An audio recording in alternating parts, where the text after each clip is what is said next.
સુરત શહેરમાં ફરી એકવાર શંકાસ્પદ નકલી ઘીનો જથ્થો પોલીસના હાથે ઝડપાયો છે।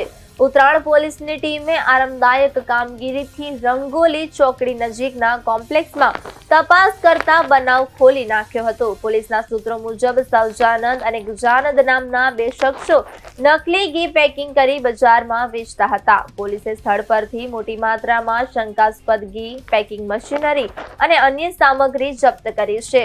ઉત્તરાયણ પોલીસનો દાવો છે કે આ પ્રકારની કાળી ઘી વપરાશકર્તાઓના સ્વાસ્થ્ય સાથે સીધી ખતરો પેદા કરી રહી હતી। આ મામલે તપાસ ચાલુ છે અને બંને શખ્સો સામે કાયદેસર કાર્યવાહી કરવામાં આવશે। સુરત પોલીસ દ્વારા જાહેર કરાયેલું નિવેદન એ સૂચવે છે કે નાગરિકો કોઈ પણ શંકાસ્પદ ખાદ્ય સામગ્રીનો ઉપયોગ ન કરે અને જો આવા કોઈ મામલાનો ભાન થાય તો તરત જ પોલીસને જાણ કરે।